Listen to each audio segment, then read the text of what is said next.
من أنا من أنا من أنا لولاكم من أنا من أنا من أنا لولاكم كيف ما حبكم يا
Alhamdulillah.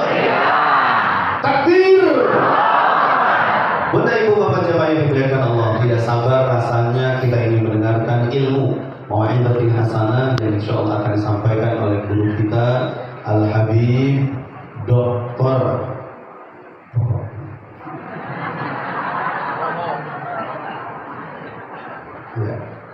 Beliau Dr. Al Habib Muhammad Hanif bin Abdurrahman Al-Atas LC MPD yang alhamdulillah sudah berada di tengah kita. Semoga beliau panjang umur untuk anak dan ibadah dan dakwah.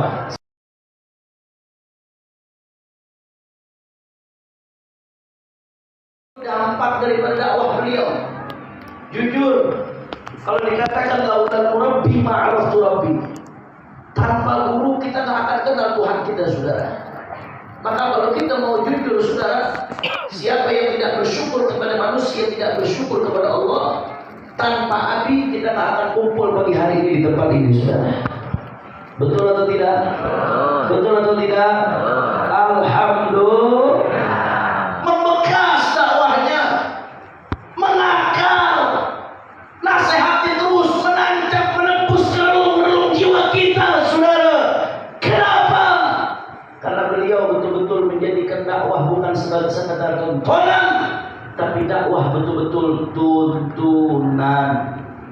Tuntunan ke jalan Allah, tuntunan ke jalan Nabi Muhammad. Jalannya para ulama-ulama kita ahli sunnah. Kenapa saya garis bawahi ini, saudara? Dakwah betul-betul tuntunan, bukan sekedar tontonan. Karena kalau kita perhatikan makin kemarin Bapak Ibu sekalian, ada hal yang miris yang menyedihkan. Majelis di mana-mana makin banyak, pesantren makin banyak, acara-acara yang dibalut dengan dakwah makin banyak. Tapi kok rasa-rasanya umat makin jauh dari Allah Ta'ala, saudara. Betul? Betul? Rasa-rasanya umat makin jauh dari Allah. Umat keadaannya makin bobrok, makin terpuruk. Apa yang menjadi masalah? Padahal majelisnya makin banyak, acara dakwahnya makin banyak, tapi umatnya makin jauh dari Allah. Salah satu penyebabnya sudah karena dakwahnya banyak yang sekedar tontonan, bukan betul ke? Saya kasih contoh, saudara, berapa banyak zaman sekarang, karena memang sudah mindsetnya, orientasinya dakwah itu tontonan bukan tontonan. Kalau ada perayaan hari besar Islam, itu panitia begitu mengundang rapat, undang siapa? Oh, undang Ustaz pulang saja. Kenapa? Viral. Undang alasannya karena viral. Sabur alim nggak alim, soleh nggak soleh, istiqomah nggak istiqomah, itu nomor sekian. Yang penting viral dulu. Yang model begitu sekarang banyak ke? Kalau viral soleh alim bagus, kita seneng, mesti dukung, wajib disokong. Tapi masalahnya sekedar jadi tolak ukur itu viral. Kalau viral diundang, nggak viral nggak diundang, walaupun soleh walaupun alim, asalkan viral. Mau bejat lagi saudara, apapun itu tetap. Kenapa seperti ini? Karena dakwah dijadikan tontonan bukan Sayyidul Walid Imam Besar Habib Muhammad Rizik bin Hussein bin Syihab, mudah-mudahan beliau dijaga oleh Allah Ta'ala. Beliau pernah cerita kepada saya, ini sekelas beliau. Beliau pernah cerita kepada kami ketika ada salah satu orang yang mengundang panitia datang kepada beliau. Saya pengen gambarkan bagaimana di sini orientasi banyak orang dakwah itu betul-betul menjadi tontonan, bukan tuntunan, saudara. Ada panitia datang mengundang beliau, Habib, saya mengundang Habib tanggal sekian. Ini beliau cerita langsung saya. Oh iya, insya Allah saya bisa kata beliau. Doakan asal saya kami umur, sehat walafiat, saya bisa, saya hadir bermadu berusaha. Oh iya Habib, insya Allah. Tapi saya ada pesan Habib, apa pesannya? Nanti Habib ceramahnya yang lucu ya. Imam Besar pesan begitu saudara. Habib ceramahnya yang lucu ya nanti ya. Oh kata Habib, kalau mau ceramah yang lucu jangan undang saya, undang Sri Mulat itu beliau saudara. Kenapa sampai ada pikiran seperti itu? Keluar kata-kata seperti itu, saking mirisnya. Dakwah dianggap tontonan, bukan urusan di pertengahan dakwah ada job-job yang bikin umat nggak tidur supaya seger. Itu sudah sisipan saja, nggak boleh jadi tujuan. Lucu aja jadi tujuan, saudara. Betul atau tidak? Maka oleh karena itu Bapak Ibu sekalian, Abi Kiai Haji Muhammad Husni Tamrin, Syekhuna wa waliduna, guru kita, orang tua kita, betul-betul menunjukkan kepada kita bagaimana dakwah seharusnya bukan sekedar jadi tontonan, tapi betul-betul jadi tuntunan. Maka oleh karena itu pada pagi hari ini saya akan membahas sedikit, saudara. Ada satu pembahasan penting yang diulas oleh seorang ulama dari Al-Azhar Syarif, yaitu Syekh Muhammad Al-Ghazali alaihi ridwanullah. Bukan Imam Al-Ghazali, bukan. Kalau Imam Al-Ghazali Hujjatul Islam Abi Hamid Muhammad bin Muhammad Al-Ghazali At-Tusi yang wafat tahun 505 Hijriah. Bukan itu yang saya maksud. Tapi di sini ada seorang ulama besar dari Al-Azhar namanya Syekh Muhammad Al-Ghazali. Beliau punya kitab judulnya Ma'allah Dirasatun Fid Da'wati Wad Du'at. Satu kitab terkhusus beliau tulis tentang bagaimana studi seputar dakwah dan para dai. Beliau menyoroti fenomena mirisnya dakwah di zaman ini yang sudah berubah haluan dari tontonan, dari tuntunan menjadi tontonan, saudara. Panjang lebar beliau ulas. Di antara yang beliau bahas, saudara, salah satunya bagaimana kriteria yang harus ada dalam diri seorang dai yang mau mengajak orang kepada Allah Subhanahu. Penting untuk saya bahas ini, saudara, karena yang hadir di forum ini satu, banyak para santri, banyak para guru, banyak kiai, banyak para santri. Dan yang kedua yang hadir jamaah majelis secara umum, setiap dari kita punya kewajiban untuk ikut andil berdakwah sesuai dengan porsi ilmuannya masing-masing. Balighu anni walau ayah, kata Nabi Muhammad. Sampaikan dari Rasulullah sallallahu alaihi wasallam walaupun hanya satu ayat. Sampaikan dari Nabi Muhammad sallallahu alaihi wasallam. Maka setiap dari kita sesuai dengan porsinya masing-masing punya kewajiban untuk menyampaikan dari Rasulullah. Maka supaya dakwah betul-betul jadi tuntunan bukan tontonan. Syekh Muhammad Al-Ghazali dalam kitabnya tersebut beliau menyebutkan setidak-tidaknya dalam diri seorang dai yang mau mengajak orang kepada Allah, mengenalkan orang kepada Islam, harus ada 5 sifat. Ada berapa sifat? 5. Kurang kompak. Ada berapa sifat? 5. Ini bukan muridnya Abi. Kalau muridnya Abi semangat, ada berapa sifat? Tapi sebelum saya uraikan 5 sifat, biasanya pengajian jam 7 udah selesai. Ini sekarang udah jam 7, lanjut udah. Masih semangat?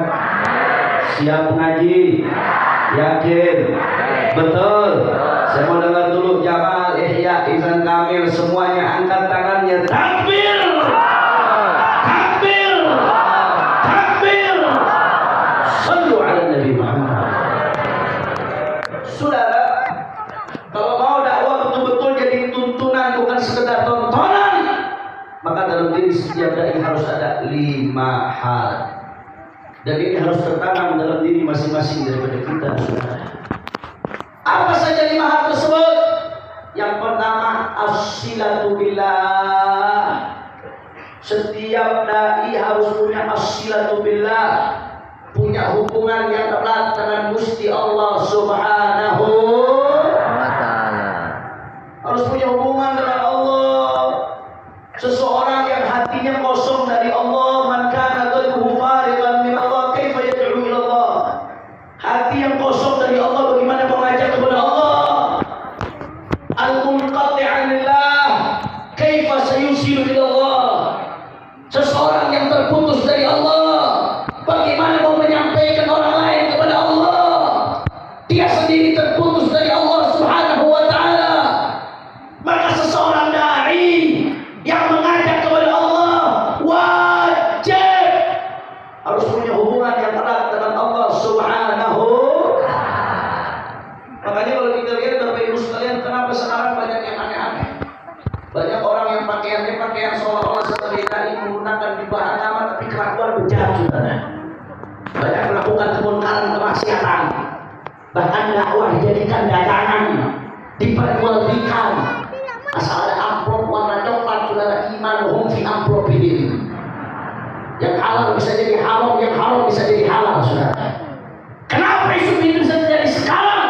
Karena banyak orang yang ngaku dakwah tapi hatinya kosong dari Allah Subhanahu wa ta'ala. La dzikir, wala wirid, wala hizib, wala baca Quran, wala berusaha khusyuk dalam salatnya. Allah wanti-wanti dalam Al-Quran. Dan ini ayat, saudara, kata guru saya Profesor Dr. Habib Segaf Hasan Harun Dalwa, beliau mengutip keterangan dari ulama. Ayat yang akan saya kutip ini, iblis selalu berusaha bagaimana caranya manusia lupa dengan ayat ini, saudara.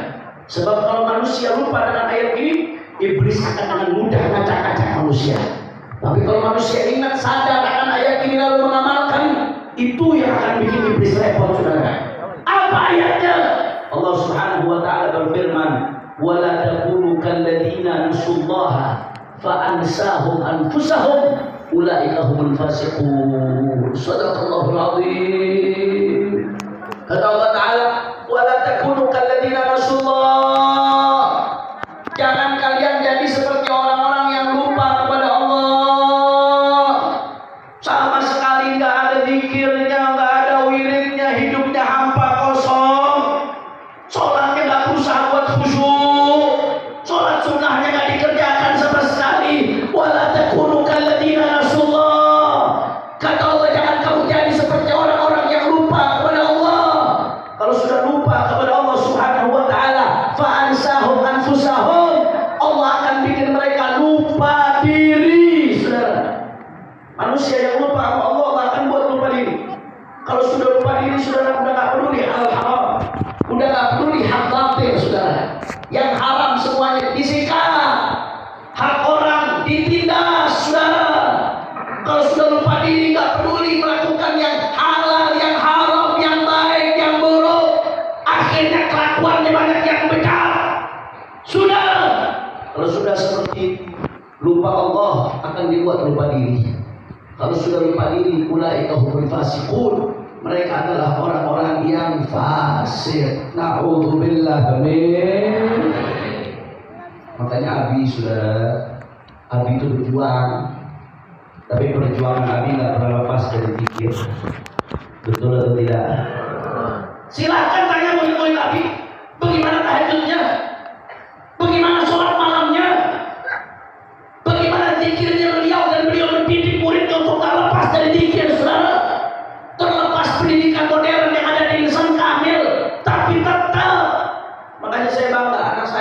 Sayyidina Abu Bakar didoakan menjadi orang soleh. Belajar di lisan kami ya saudara. Kami dengar laporan, Masya Allah, anak masuk kelas diajak dulu sholat duha, diajak buat zikir, diajak buat kenal Allah, dilatih dari dini. Ini pendidikannya Abi. Yang beliau ambil dari gurunya Ki Haji Abdullah bin Nuh, yang diambil dari guru-gurunya yang lain, saudara. Disambungkan dulu kepada Allah, karena kalau sudah bersambung kepada Allah, hatinya dipenuhi dengan Allah.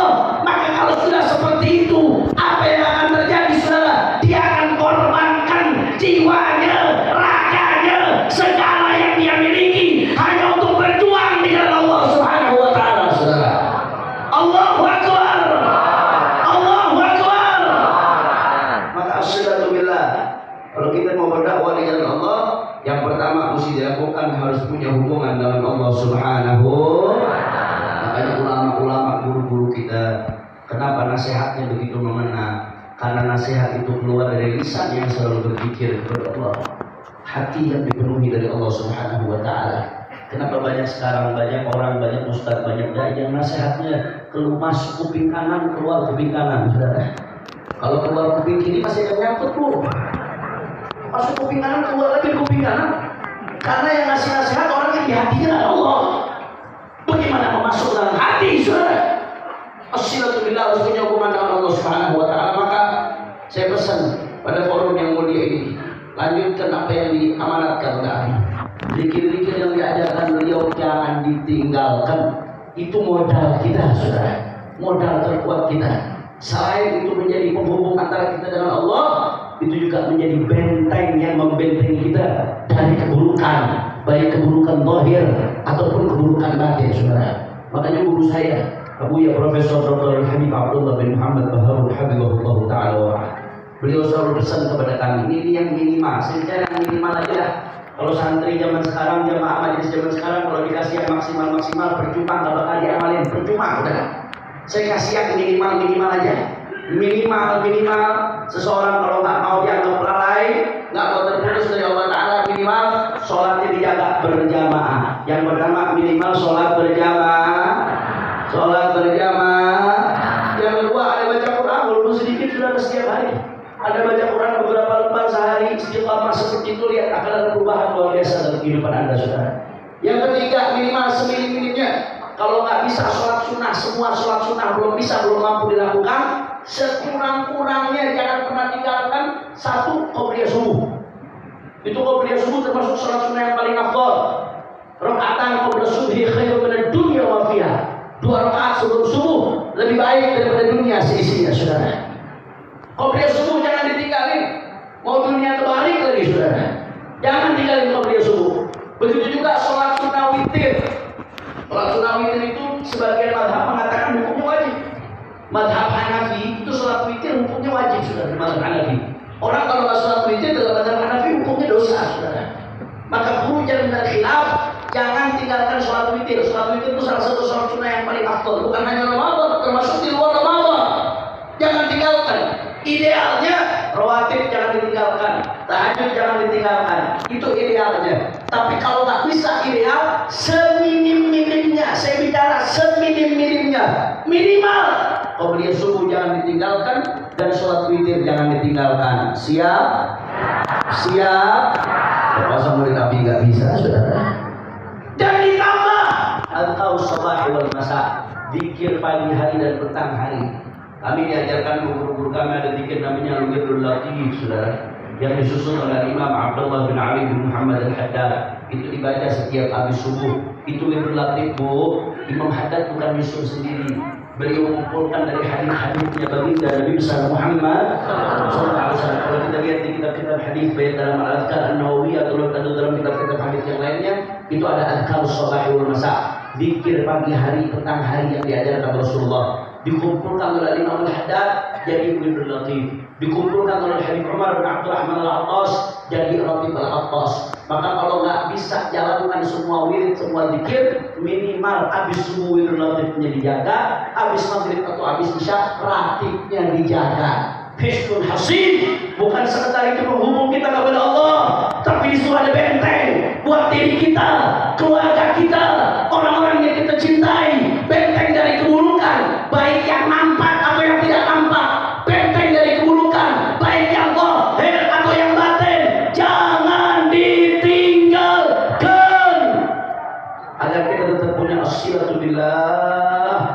punya hubungan dengan Allah Subhanahu. Kira-kira sampai sini jelas tidak? Jelas tidak? Jadi syarat dai yang pertama punya hubungan dengan Allah, as-silatu billah. Man ana man ana man ana laulakum kaifa ma hubbukum ya Rabbi ya Rahman anta malikul akwan ya Rabbi ya Rahman anta wasi'ul ghufran irhamna jami'an warzuqna imana ya Allah